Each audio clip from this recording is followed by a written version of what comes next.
Conas go bh chóirde seo Leabhar-mheas agus beag mé I duineh meas nó Leabhar-mheas leabhar gur scéinséir le Robert Harris Pompeii an tanam atá an leabhar seo agus bhfuil mé ansót go dtí as an scéinséir seo is bralam Pompeii agus Herculano Herculaneum áitin na bailte úd nach le Napoli a clúdaíoch le Simónagar agus le gás agus ruí eiste éagsúla ach banan sé seo bhá mé léir sotas léir seo le mí leabhar eile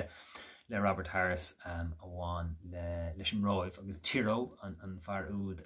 scríb an sa seacht úd an tagas an gailach úd ach tá sé seo roiin fan níos fear mar nach gádó Commodore tá sé níos mód an leabhar seo is dóm ach banin sé le inaltóir óg nó Aqueous sé sin duine atá ag deisiú an isce bhealach so tagan stad leis an isce atá hagan tríd an isce bhealach agus nóí cadar an róh annig doing a riamh ach na hisce bhealaigh na bóithre idicus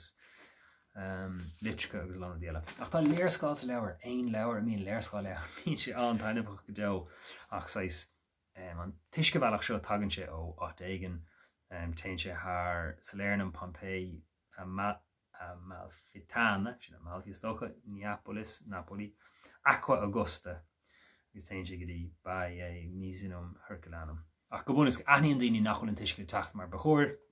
agus tá rudí aisteacha atárliú in aice le slíomh etna atá ar Vesuvius atá in aice le Pompeii agus tá fearóg seo an tinaltóir seo as an roimh agus dús anítar an rud tá milliúní mór duine mór sclávié trád an saoil tá ferm éisce agus tá éisc chustaach éagsúla aige sa fáin roiinte na héisc bás agus céasan sé agus maríonn sé scláví dá chud tuisc nar thug sé ara do na héisc ach tá cúiseann go bhfuair na héisc bás agus beidir gur féidir leis an inaltóir seo an Aqueous an scéile isrú ach agus nóigh tá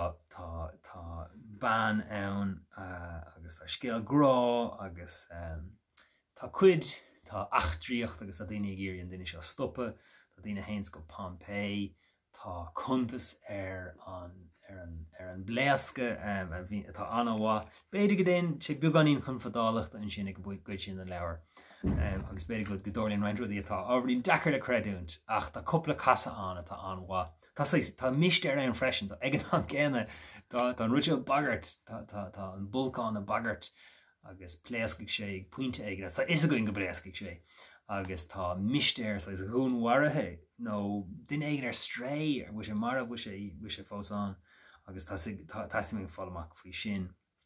tá camastí len tá rudí bhhain leis an stair tá fíorghoine an freisin tá Pliny Plinian si mé bhhuiir sé bás ag an sa phléasca agus tá contas ar na leabhar agus na scrollaí móra a bheith gaiilúnt agus tá sé anna bhí hásta leis agus sin an túidir a coint faoi leabhar ar nóí. Ach tá coppla casa an atá anhá agus snáimtar na snáthe éagsúla i chéile go hanach leid ar fád ar an scéil agus is bralam sin scéinséir cinna na hógans agus a léimans roiig an tosí béidir go an chuid bháin sé bléas go beagán fada beidir go sé ráide déhí sinna dhearú ach bhá mé ansótas agus tá coppla an sáúil ag dear an leabhar seo seo ítach ar fad. Ba bhheann do meach tuile scéinséirí a gcuin sa gaige ní mór an na cínar hinslum beidir ná rún an bhnáin agus an ceann eile le Pruntísmach Award gur cinál pastiche de Da Vinci Code is bralam a leabhar sin tá sreacht is scéinséirí an le Robert Langdon an léach úd agus sin chuann an duine seo Robert Harris Dan Brown scríbhí sin ach Robert Harris chuann sé stuff Dan Brown a gcuidm ach dána cí eile sa tre úd a bhhainns le Tiro agus Cicero nó Cicero a léamh go lá na huaire agus tuaigh mé contas arthú sin amach an seo. Mar sin é Pompeii na Robert Harris slántaí nach chuirde.